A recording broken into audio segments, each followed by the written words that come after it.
glad you're here.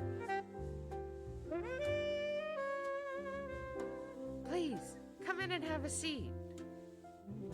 Let's see where the conversation takes us. Welcome back to Angela's Living Room. I'm so glad you're here today. I want to talk about something that affects almost every relationship we'll ever have, even when we don't realize it's happening. In my first episodes, I shared a little about some of my personal past traumas from my childhood and how hard I worked to ensure that I did not pass those traumas down to my son, as these types of generational traumas can be some of the hardest to overcome and cause the most harm to those we love. And I wanted to stop that inheritance, right? So I engaged in a lot of self-work. I really I read a lot of books.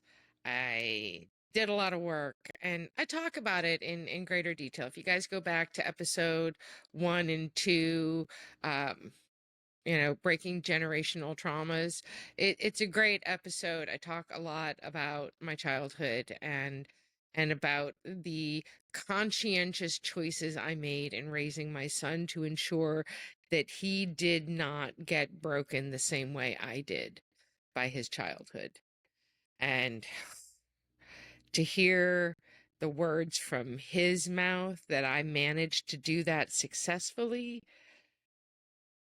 it'll still bring me to tears if I stop and think about it too much. So today we're talking about carrying old wounds into new relationships. Not because we're trying to, not because we're bad people, but because hurt has a way of teaching us lessons that aren't always true anymore. But before we dive into today's topic, I want to mention something kind of exciting. We're growing the podcast, and so starting in September, I will be offering a newsletter. It's going to be called the Red Couch Digest. Right? It will be a monthly recap of our recent episodes and some highlights into what I'm learning and what I'm loving in life, plus some bonus content. You can sign up today at angelasliving.com. So, we all carry stories with us, right? Some of those stories, they protect us. They have taught us how to read our environment and how to ensure our survival through the situation. But sometimes those stories, they imprison us. The problem is that trauma doesn't always stay in the past. Sometimes it walks into every new friendship, every new romantic relationship, every new workplace, every new family gathering, without us even noticing that it's happening. Today's conversation isn't about pretending that your trauma never happened.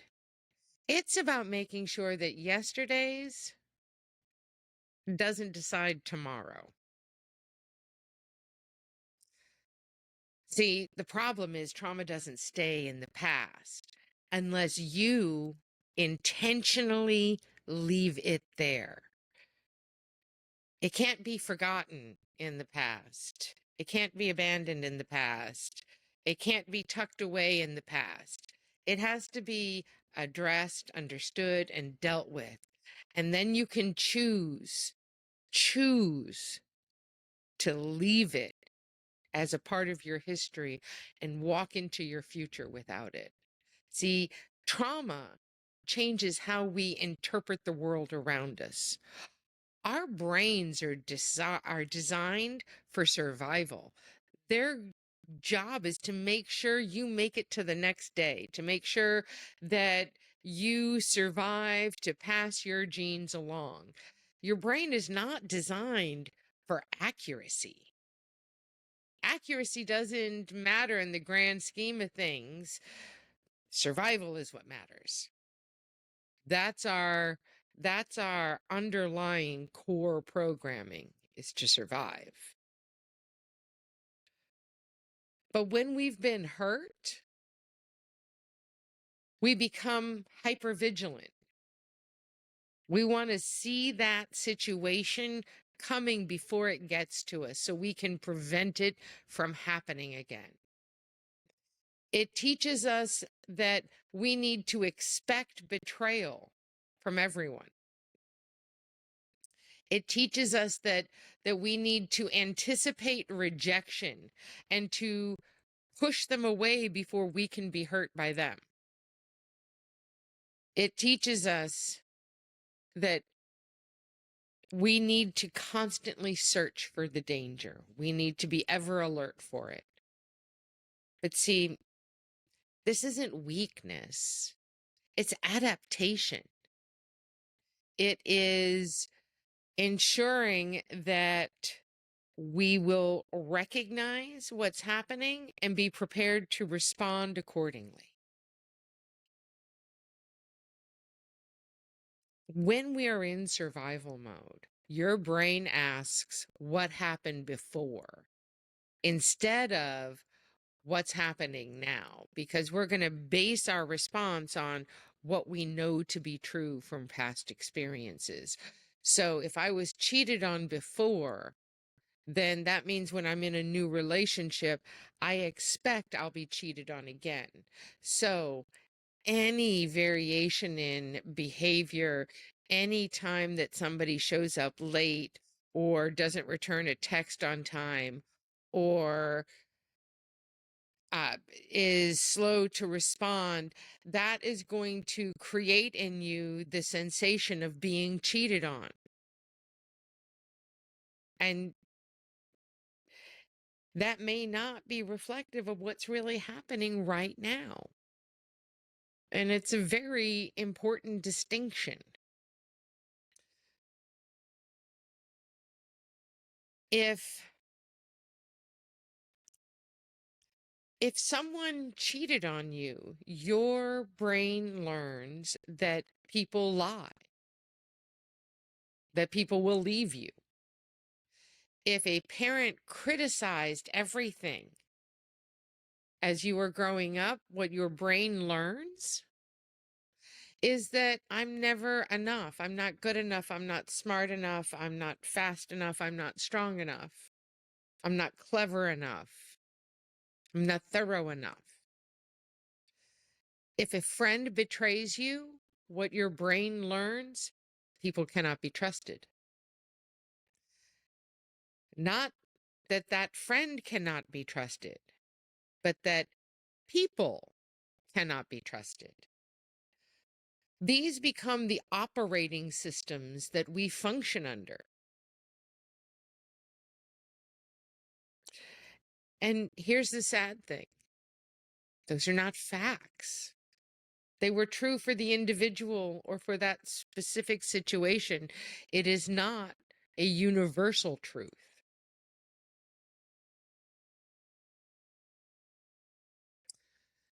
Trauma explains behavior. It does not excuse staying stuck in that behavior forever. See, when we have a trauma response to something, when we engage in a behavior because of a past trauma, that is a signal for us to recognize what's happening, right? It's not an excuse to continue to act that way forevermore. It is an invitation for us to figure out why we're acting that way.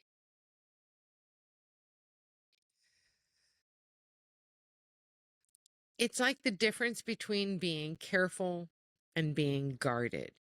Many people think that they're protecting themselves when what they're actually doing is they're preventing connection.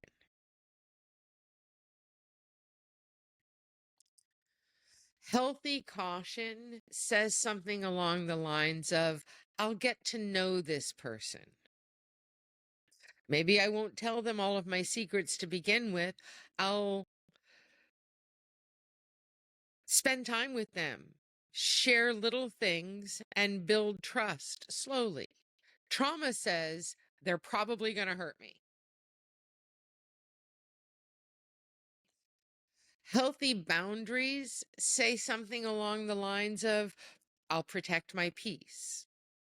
I don't want to engage in unnecessary conflict or other people's drama.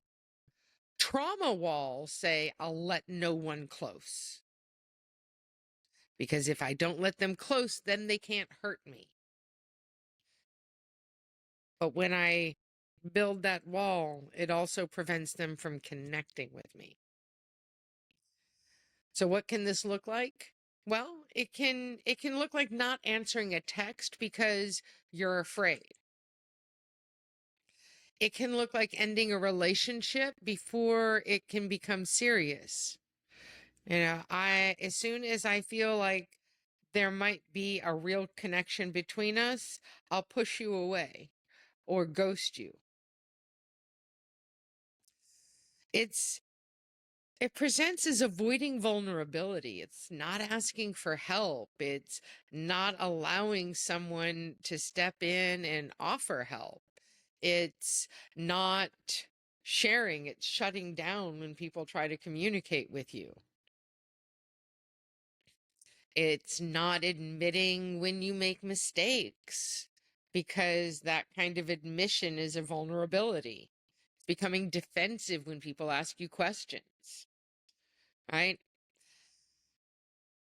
Oh, it can look like keeping an emotional scorecard. It's keeping track of how many times you disappointed me and how many times you let me down, and keeping track of minor indiscretions. These It may feel like a necessary precaution, but what it does is it creates distance. It's it's testing people, right? You think, well, if I act out in this way, um, I'll prove that they're going to leave me. I'll prove that they're going to disappoint me. I'll set up the situation that will ensure that this person disappoints me, and then jump back and go, aha, see, there you did it. You did that thing that I knew you were going to do, even though I pushed you into doing the thing and set up all of the pieces to ensure that you could and would do the thing. And then I'm going to blame you for it. Not really productive, is it? Are you really protecting yourself with this type of behavior? Or are you protecting your trauma? Are you protecting the version of yourself from back then? Are you protecting that child? Are you protecting that person from their first relationship, or that person who was cheated on once upon a time? We have to stop making new people pay old debts. They're not the one who did the thing. They're not the one who lied to you. They're not the one who cheated on you. They're not the one who disappointed you. They're not the one who abandoned you. This may be the hardest truth of this entire conversation. Someone new shouldn't have to constantly prove that they're not your ex, that they're not your abusive parent, that they're not your toxic boss, that they're not your backstabbing friend.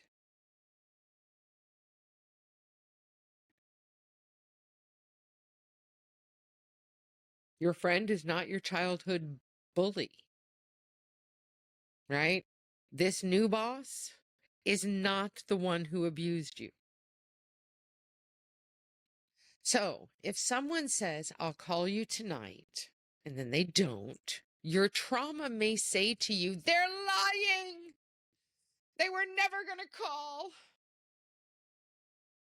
What reality says is they had to work late. They got stuck in a meeting.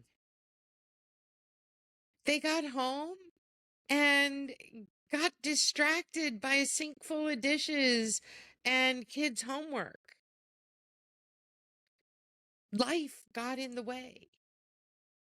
Doesn't mean they don't care about you. Doesn't mean that they're not going to correct it and reach out, but maybe it's just a little later than they promised or than you expected. If your partner wants alone time, trauma may scream at you, they don't love you anymore. They're losing interest. They found somebody else. But what reality is they're tired, or you married an introvert and they just need some alone time to recharge. If someone forgets your birthday, trauma says, I don't matter and nobody loves me and I'm not worth remembering. But reality just says they're human. They haven't logged into Facebook yet and gotten the day's birthdays. Their phone died and their charger, they need to go buy a new charger. Things happen that you aren't the center of that could be impacting them.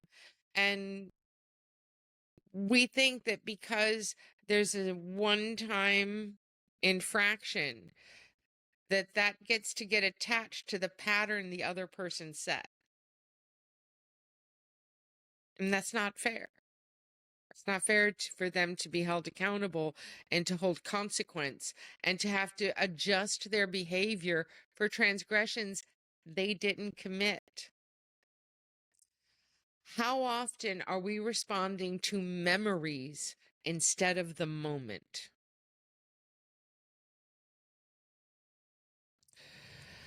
And listen, I'm not saying your triggers aren't real. They are.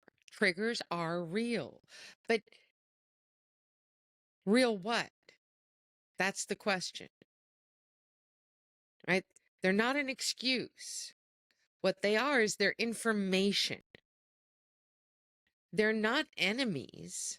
They're messengers. But are you listening to the message? Are you decoding it? Are you understanding what that trigger is telling you?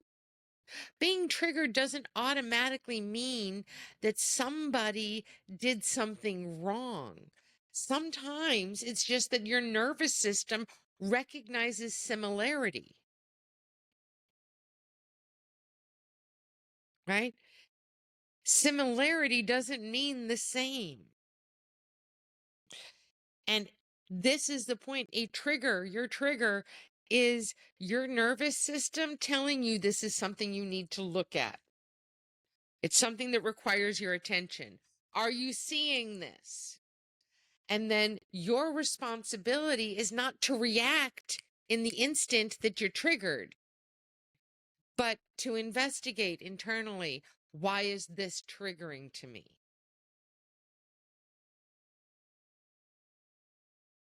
Find the thread, trace it back, see where that trigger lives in your history.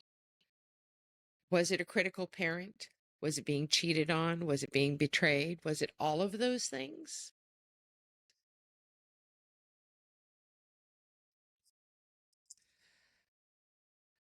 Here's what I mean by this, okay? Someone in your home raises their voice. If you grew up in an abusive household, your body prepares for survival. It goes into fight or flight.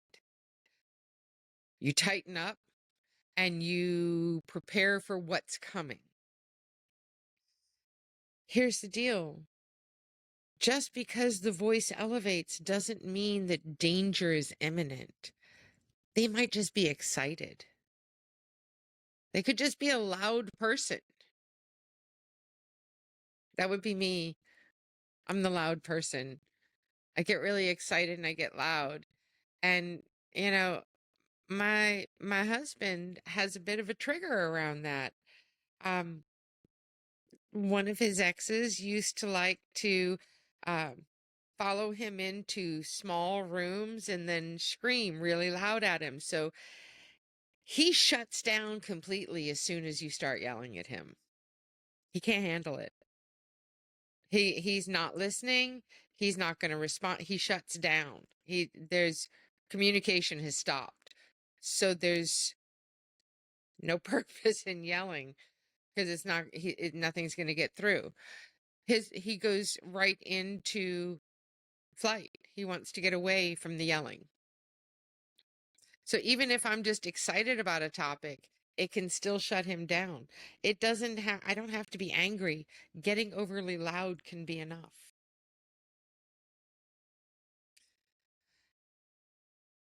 Another example, right? You send out a text and the person doesn't respond. If abandonment is a part of your story, whether it's parental abandonment, partner abandonment, being abandoned by friends, silence can feel enormous. And a delayed response can cause the inner saboteur to start repeating that message that you're not good enough, that you're being left again, that you're not lovable. And those are all lies, right? They're lies. You are good enough. You are lovable. Maybe just you need to find the right tribe that loves you, right? You might not be loved in the group that you're in. It just means you need to find your people because your people will love you. They will recognize you and see you and love you. And sadly, we're not always born to our people. Sometimes we have to go out in the world and find our people. But your people are out there. And your people won't abandon you. So if you've been abandoned, it's simply because you haven't found your people yet. The trigger tells you something inside of you needs healing, not necessarily that the other person is unsafe. It's a very important distinction that we draw. Feeling unsafe is not always being unsafe. This is where we have to become good at assessing our surroundings, being situationally aware, and making sure that we are separating what's happened to us in our past from what's happening to us in our present. This healing journey that we're on, it means that we have to learn new evidence. We have to engage in new relationships and interact with new people so that we can learn new lessons, so that we can gather new evidence into how the world works. Because when we grow up in trauma, when we are lied to and we are betrayed, the lesson we learn is that we can't trust, that we can't connect, that we're not safe. And we need to relearn those lessons. We need to gather new evidence. Healing isn't about forgetting those past traumas. Healing is collecting enough new experiences that our brain updates its belief. It's like updating the software, right? We need to gather enough new data that we can update the software. The old belief is that no one stays, but our new evidence is that person didn't stay, but some people do. The right people do.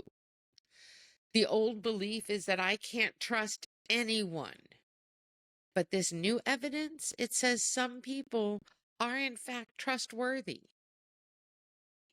The old belief is that if people knew the real me, they'd leave.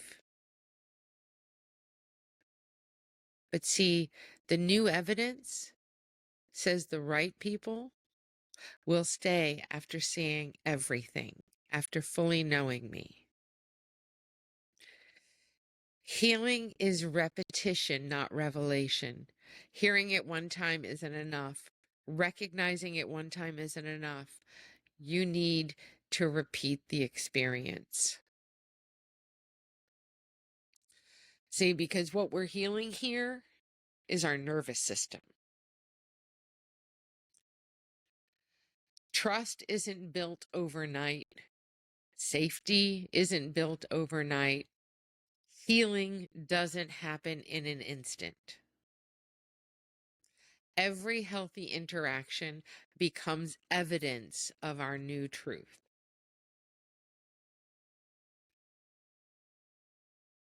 So, what does it look like to leave our trauma behind us? Not pretending that it didn't exist, because it did. It happened. Not forgetting it, because that's not healthy. And not minimizing, not making it less than what it was. It was a big thing that really happened and it really hurt. And that is all legitimate. But what it means is I know why I react this way. And I own my reactions. It means that I am going to communicate instead of accuse. I'm going to take a pause before assuming I know all the facts. I'm going to ask questions instead of slinging accusations. And I'm going to stay curious in my relationship. And I'm not going to assume that I know what's going on in your mind just because I've had prior poor experiences. Curiosity is essential in all of our relationships. As soon as we start assuming we know everything about another, we lose out. We have to stay curious in our relationships, curious about where they're thinking, what they're feeling, what they're experiencing. And when we start assuming that we know how they feel about us, we can be in real danger, especially if we have a tendency to dwell in the negatives in our thoughts. If we assume that they think the worst of us, then that puts us in a place of being defensive in our communications, right? So, what are some healthy relationship habits? Instead of saying something like, you ignored me, try approach instead of, I noticed that I felt anxious when I didn't hear from you. Um, this opens up for a conversation about why you felt the way you felt, and it allows them to explain why there was a delay in communication. And you also have to understand that when somebody is not in your presence, we don't know what they're dealing with at any point in time, right? You don't know if they are driving. You don't know if they are, I mean, my work day, I'm on camera in front of a group of people speaking, right?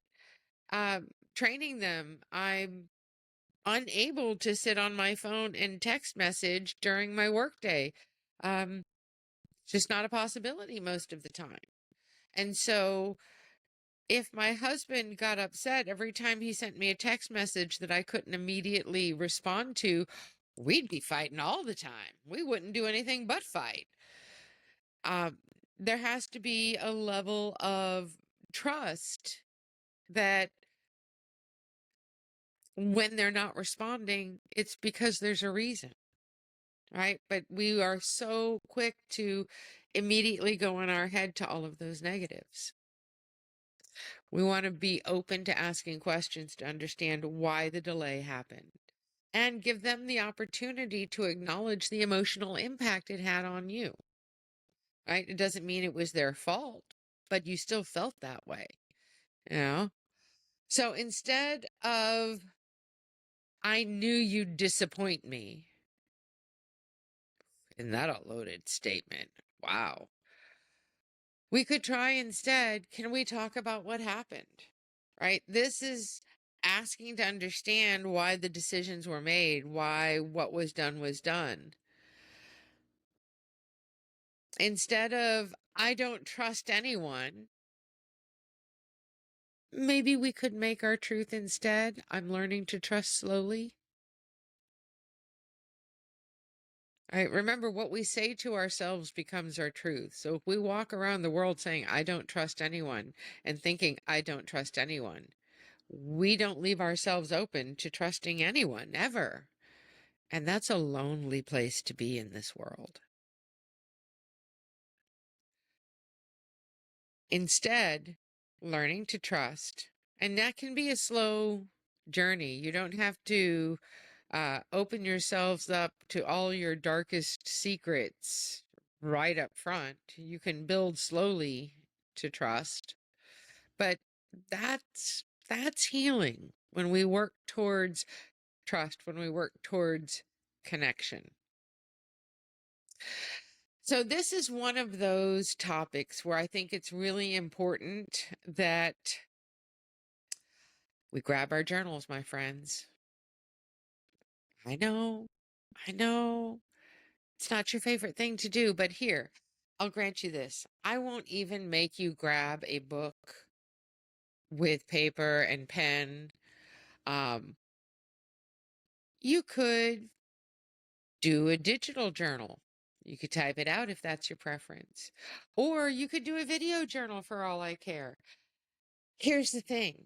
I want you to think about and answer these questions and get the answers out of your body somehow. Okay? I want you to get the answers to these questions out of your body, whether in writing or in video or typed, however you want to get them out. Question 1. What lesson did your trauma teach you about people?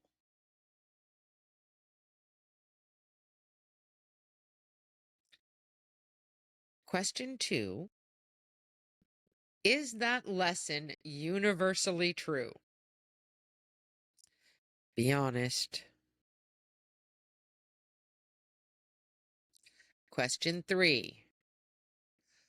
Who in your life has already disproved that belief? Question 4. What relationship deserves the version of you that has healed? Who deserves the better version of yourself?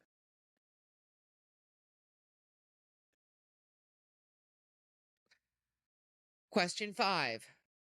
Where are you asking someone to apologize for someone else's actions? Again, be honest. So, here's something I hope you'll remember. People who hurt us often never see the damage they caused, but people who love us often end up carrying the consequences. And that's truly heartbreaking. The people who are trying to love us shouldn't have to constantly defend themselves against ghosts. Healing isn't about pretending nothing happened. It's about making sure that the people who love you today don't have to compete with the people who hurt you yesterday.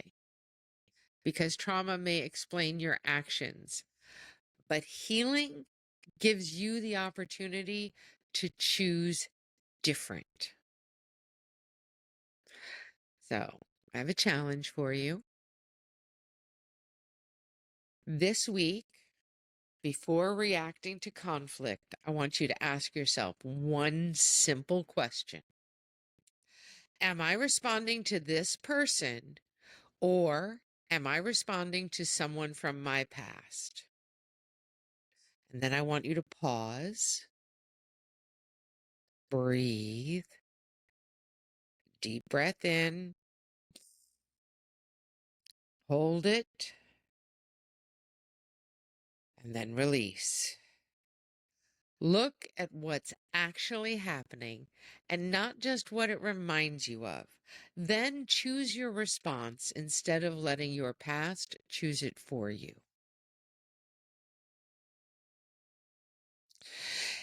If today's conversation resonated with you, please share it with someone who might need the reminder that healing isn't about erasing the past. It's about refusing to let it write the future. You can find us at www.angelasliving.com. And now you can watch episodes on YouTube. Just search for Angela's Living Room Podcast. Until next time, take care of yourself. Be gentle with your growth and remember, you get to choose who you are and how you show up. Your past may have shaped you, but it doesn't have to define the relationships you build from this day forward. Thank you so much for stopping by today. Don't forget to hit subscribe to get all the latest episodes and find me on social media at Angela's Living Room on all platforms. Have a fantastic day.